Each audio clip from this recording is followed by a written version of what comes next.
Welcome back to जागो दुनिया। मैं हूं फारूक हसन, मेरे साथ मौजूद हैं संदस जमील और हमारे साथ इस वक्त जो आर्टिस्ट मौजूद हैं as a guest, main celebrity guest, बहुत ही पॉपुलर और बहुत ही खूबसूरत, बहुत ही ग्लैमरस आर्टिस्ट हैं। इससे पहले कि मैं आपका उनसे फॉर्मल तारुफ कराऊं, आपकी मुलाकात कराऊं, आपको उनका चेहरा दिखाऊं, मैं चाहूंगा एक छोटा सा पैकेज देखें, पैकेज देके वापस आएं। Stay tuned.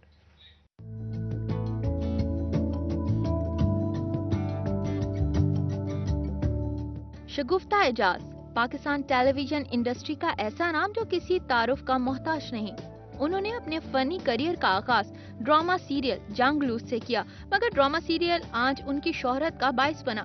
शगुफ्ता एजाज अब तक 100 से ज्यादा ड्रामा सीरियल्स और तकरीबन 50 टेलीफिल्म्स में काम कर चुकी हैं। उनके मशहूर ड्रामों में हमसे जुदा न होना, परछाइयां, प्यारी शम्मो, खाला कलसुम का कुंबा, वीना, रूखे नैना, करवटें जैसे जानते नहीं और आंसू जैसे ड्रामे शामिल हैं, जिन्हें शायकीन ने बेहद सराहा।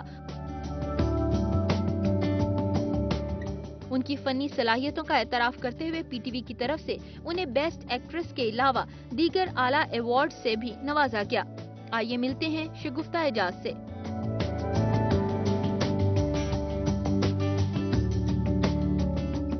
आइए मिलते हैं शगुफ्ता एजाज से। ये आखिरी लाइन थी इस पैकेज की। हाँ। तो आइए मिलते हैं शगुफ्ता एजाज से। अस्सलाम वालेकुम। वालेकुम अस्सलाम। मेरा ख्याल है मैं मुंह छुपा लूं। हाउ आर यू शगुफ्ता जी? बिल्कुल ठीक। मैं शगुफ्ता जी आई तो मैंने सबसे पहले बात यही की थी और मैं दिल में भी सोची थी, this is the first time पहला इंटरेक्शन हो रहा है। I am a die hard fan of yours. आपका काम चाहे आंच में बात हो या एक मोहब्बत सौ अफसाने की बात, हर प्ले वर्स अपनी मिसाल आप, लेकिन वाकई में आपने हर किरदार जो है बखूबी निभाया। अच्छा, तुम्हें पता है इनका शोबिज में एंट्री थी ना, it was very strange, very unlike. तुम बताओ। ये हाँ, मैं बताता हूँ, ये क्लैरिफाई करेंगी। ये अपनी कुछ दोस्तों को लेके गई थी, मतलब इंट्रोड्यूस कराने के लिए कि भाई इनको ड्रामा में काम करना है, और एंड में खुद कास्ट हो गई। अच्छा, हाँ, इस तरह का सीन है। वाकई में ऐसा हुआ था? पूरी स्टोरी हमें बताएं डिटेल में। एक लिंक बना। Actually there was this acquaintance जिनके काजिम पाशा साहब नेबर थे। तो चश्मा बनवाने गए वहाँ पे, तो पता चला कि वो अपने एक प्ले के लिए हीरोइन ढूंढ रहे हैं। आजकल बस अखबारों में भी पढ़ा कि जांगलूस की हीरोइन नहीं मिल रही, और बहुत से लोग, बहुत सी फीमेल्स जो वो रिजेक्ट हो चुकी हैं और वो कोई नया चेहरा ढूंढ रहे हैं। तो खैर उनके साथ मेरे साथ मेरे जो भाई हैं उनकी सिस्टर इन लॉ थी। तो शी सेड कि प्लीज मुझे लेके जाएं, आप ही मुझे लेके जाएं। मैंने कहा अच्छा ठीक है। ऑडिशन के लिए? ऑडिशन के लिए। तो उससे पहले एक फैशन शो किया था मैंने, जिसमें समेजो साहब थे chief guest. So he gave me model of the evening. Mohammad Bakhsh Samejo, मेरे भी उस्ताद हैं, अल्लाह उन्हें जन्नत में जगह दे। तो उन्हें मैं जानती थी, तो उनके थ्रू पहला पास जो मेरा पीटीवी का बना था वो समेजो साहब के नाम से बना था। पीटीवी गए, काजिम पाशा साहब थे, तो मैंने कहा जी काजिम पाशा साहब से उनका रूम कहाँ है? तो ही सेड मैं हूँ। तो उन्होंने कहा, अपने असिस्टेंट को चाबी दी, इन्हें कमरे में बिठाए, मैं आ रहा हूँ। तो वहाँ गए, उनका ऑडिशन हुआ। उसके बाद उन्होंने मुझसे कहा कि आपका क्या इरादा है? तो मैंने तो सोचा ही नहीं था, बिकॉज मुझे पता था मेरे पेरेंट्स कभी अलाउ नहीं करेंगे। खैर समहाउ जब उन्होंने मुझसे जांगलूस का नाम लिया, और प्ले जो कि देखते थे हम लोग बहुत शौक से, तो मुझे एक पता नहीं कोई बगावत सी जागी मेरे अंदर। और दिल मैंने कहा उम्मीद जागी आपकी, उम्मीद और बगावत सी, पता नहीं क्या, उसको नेगेटिव पॉजिटिव दोनों का मिक्सचर। तो मैंने कहा किसी तरह से मना लूंगी मैं पेरेंट्स को। स्क्रिप्ट देखा, कैरेक्टर, इतना मुझे होश था, मैंने कहा मेन कैरेक्टर है। तो उन्होंने कहा बिल्कुल मेन कैरेक्टर है। खैर मैं स्क्रिप्ट लेके गई घर, और 3 भाई बड़े, फादर और मदर। अच्छा, बहन कोई नहीं आपके? एक बहन है, बहन है सबसे बड़ी। तो she wasn't here, she was working abroad. खैर बड़ी मुश्किल से फिर मैंने झूठी मूठी भूख हड़ताल की, और मैंने कहा नहीं मुझे करना है प्ले। बड़ा यकीन जान दे दूंगी अगर ड्रामे में काम ना करने दिया मुझे। नहीं, ऐसा फिल्मी सीन भी नहीं है। तो खैर उसके बाद मान गए। अच्छा। अब्बू सऊदी अरेबिया में थे, अम्मी ने कॉल किया कि ये बहुत जिद कर रही है। अब्बू ने कहा ठीक है, आई ट्रस्ट हर। उन्होंने मुझे 2-4 बातें कही कि ये नहीं होना चाहिए। मैंने कहा ठीक है। तो उन्होंने कहा ठीक है करने। तो फिर आपकी एंट्री हो गई? फिर मेरी एंट्री, रेस्ट इज हिस्ट्री। बाकी फिर तारीख बन गई ना, फिर आप माशाल्लाह अब तक आप कर रही हैं, और ऐसे ऐसे आपने किया। आंच ड्रामा एक्सेलेंट। मेरे ख्याल में आंच में वेट करते थे लोग कि यार आज के एपिसोड में जो है ना क्या होगा। आई टेल यू समथिंग, एक दफा मैं कपड़ा लेने गई, होता है ना जब ऑफ होता है या आपका दिल चाहता है चलो शॉपिंग के लिए चली जाओ, तो मैंने दुपट्टा लिया था, उसी को मैंने लपेटा, क्योंकि उन दिनों तो बहुत क्रेज होता था, लोग बहुत पहचानते थे। अब तो खैर कॉमन सी बात होगी है मिलना आर्टिस्टों से। तो कपड़े की दुकान पे तारिक रोड में चली गई। मैंने कहा लाला ये कपड़ा कैसे दिया? कहता है बाजी अभी बंद है, ड्रामा आएगा। अच्छा। मैंने कहा आज कौन सा ड्रामा आएगा? मंडे था प्रॉब्लम। पता चला आज तो आंच आना है। तो मैंने कहा हमारे लिए तो घर की मुर्गी दाल बराबर। लेकिन उसके बाद मैंने वो प्ले अपने बच्चों को दिखाया डिफरेंट स्टेजेस पे, पहले भी दिखाया अब फिर दिखाया, इसलिए कि पूरा एक इंस्टीट्यूशन का काम करता है बच्चों के लिए, specially they learn tiny things from these place. आजकल नहीं है वो चीज। अच्छा शगुफ्ता जी, मुझे बताइए कि इतने सारे प्लेज में काम किया ऑब्वियसली, लेकिन कुछ ऐसे रोल होते हैं जो आपको खुद पर्सनली सेटिस्फाई करते हैं कि यार ये मैंने बेस्ट एफर्ट दी और इसका वाकई में रिजल्ट भी मिला। आपकी हिस्ट्री के अंदर अगर देखा जाए इतने सारे प्लेस की, कौन सा ऐसा रोल है जो आपको अभी तक बहुत अच्छा लगता है और याद आता है, दिल के बहुत करीब है? एक तो आंच, और दूसरा एक सीरीज पीटीवी की शुरू होनी थी, हुई नहीं, गॉड नोज व्हाई। बहुत अच्छी सीरीज थी, या उसमें वो जो मेरा प्ले था बाजार, वो बहुत अच्छा था। Character that was kind of dream character for me. फकीरनी का रोल था, अंधी फकीरनी, लंगड़ा शौहर, और उनका एक बच्चा होता है जिसे वो एजुकेट करना चाहती है माँ, और वो दोनों भीख मांगते हैं और उसे स्कूल छोड़ के आते हैं, और बच्चा फिर शर्मिंदा भी होता है कि इस हुलिये में खस्ता हाल माँ बाप मुझे छोड़ने आ रहे हैं। तो वो एक सबक भी था और मुझे बहुत मजा आया उस तरह का। अच्छा, मौसीकी का आपको शौक है? बहुत ज्यादा ना, मुझे पता है आपका टेस्ट बहुत अच्छा है।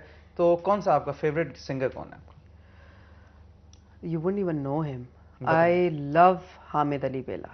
Of course I know. Hamid Ali Bela is a legend. मतलब कि उसके ब्लैक एंड व्हाइट गाने हम देखते हैं, कभी कभार कुछ पुरानी फुटेज रिकॉर्ड हुई है, बट हामिद अली बेला के क्या बात है। आजकल के सिंगर्स में कोई पसंद है? नई जनरेशन है बहुत। अहमद जहां Zeb is very good, Shafqat Amanat Ali is very good, अच्छे हैं, बहुत अच्छे हैं। पसंद आजकल भी बहुत अच्छे। खुद गुनगुनाती भी आप, मैंने सुना बड़ा अच्छा है, काफी अच्छा गाती है। किससे सुना है पहले ये बताओ, बैकग्राउंड बताओ। हमारे सोर्सेज बड़े हैं। अच्छा।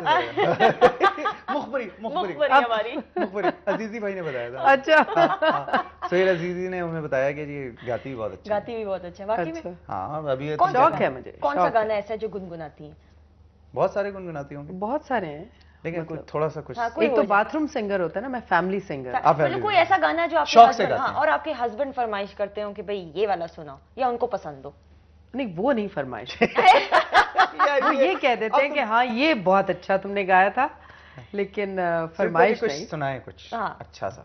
बेशक हामिद अली बेला का फ्लू का हाल देख लो, आवाज देख लो, कोई मसला ही नहीं है, लोग आपको सिर्फ देख रहे हैं, आपकी आवाज तो एक सेकंड करेगी आपकी पर्सनैलिटी। अच्छा सुना दे। एक प्ले में मैंने ये गाना गाया था और लतीफ कपाडिया साहब को बहुत अच्छा लगा था, एंड वो भी हमारे दरमियान नहीं। अल्लाह उन्हें जन्नत में जगह दे।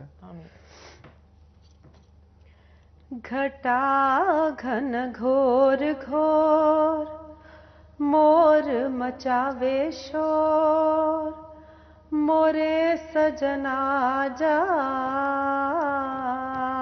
जा, मोरे सजना जा।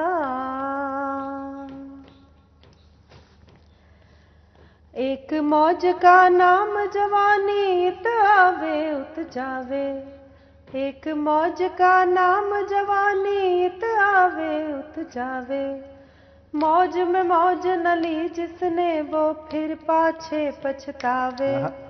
मौज में मौज न ली जिसने, वो फिर पाछे पछतावे। बड़ा दुख देवे जिया, बड़ा दुख देवे जिया, माने ना हाय पिया हाय। बड़ा दुख देवे जिया, माने नहाए पिया, इसे समझा जा। आजा मोरे सजना जा। क्या बात जी, है आप तो अच्छी सिंगर्स, अच्छी। अभी तो इन्हें जुकाम में ये हाल हो गए, अगर ये सही मतलब उसमें गाती तो मतलब आपने प्रॉपर ट्रेनिंग ली हुई है? नहीं कुछ नहीं, मतलब ये ऐसे ही, मतलब जिस तरह कोई शौक है, मतलब शौक है, बहुत शौक था मुझे। मैं पीटीवी में बल्कि प्ले की रिकॉर्डिंग से ब्रेक लेके मरगूब साहब के पास गई, प्रोड्यूसर थे म्यूजिक प्रोग्राम्स के, और मैंने उन्हें किशोर का कोई गाना सुना दिया। अच्छा। और मैंने कहा मुझे गाना गाना है। हाँ। तो वो कह रहे हैं कि ये ऐसी आवाज़ है कि मैं इसे ज़ाया नहीं करना चाहता, मगर सीख लो। मैंने कहा नहीं, टेम्परामेंट नहीं है सीखने का, इतना अच्छा, शादी टाइम वो कैसे तो हुई? रियाज लव और मैरिज ये थी, अरेंज मैरिज थी, सिलसिला क्या था? Love marriage. Love marriage. इतना सोच के क्यों बताया? वो कह रही थी किस कैटेगरी में डालूं, अरेंज में डालूं या लव में प्रॉपर डालूं? मतलब लव मैरिज, वो लव एट फर्स्ट साइट थी कि मतलब नहीं, लव आंखें मैरिज आंखों से थी मिली? जिसमें थोड़े बहुत प्रॉब्लम्स हुए, मगर है। ये कि अल्लाह का शुक्र है देन एवरीबॉडी सेटल्ड। एंड पहली मुलाकात मुलाकात कैसे कहाँ हुई? मुलाकात कैसे हुई? मुलाकात उन्होंने मुझे देखा था। ठीक है। He was also into productions those Okay. Days, अच्छा। तो he liked me, हाँ. he wanted to express, but I wasn't open हाँ। to any relationship ठीक है। at that time. खैर उसके बाद वो कहते हैं ना कंसिस्टेंसी बहुत ज़रूरी होती है, और अगर पानी भी गिरता रहे एक ड्रॉप तो पत्थर में सुराख कर देता है, तो वो सिचुएशन थी कि ही वाज दैट कंसिस्टेंट कि मुझे भी ख्याल आया कि फाइनली yes, आपने you कहा know, कि यार finally, इतना हाँ, कह he's रहे तो फिर कि हो जाना sincere. चाहिए। लेकिन आप वो And बात ही मानते alhamdulillah, नहीं I होंगे? made that decision, हाँ? आप वो ये बात नहीं मानते होंगे कि मैं इतना कंसिस्टेंट, वो कहते हैं मानते शिगुफ्ता मेरे पीछे पड़ी हुई थी। हाँ, कह रही नहीं थी नहीं शादी नहीं, करने। ये सोच। अच्छा, ब्रेक ले लेते हैं। अच्छा, मैं चाहती हूँ आप जरा ब्रेक अनाउंस कर दें, आप आएं और आप ना ब्रेक अनाउंस करें। सिचुएशन ये है कि आपने कहना है आप देख रहे हैं जागो दुनिया, हम यूं गए और यूं वापस आए ना, आप कर नहीं सकती क्योंकि मैं आपकी फेवरेट एक्टर बन चुकी हूँ। ये पीछे कैमरा है। आप देख रहे हैं जागो दुनिया, हम यूं गए और यूं वापस।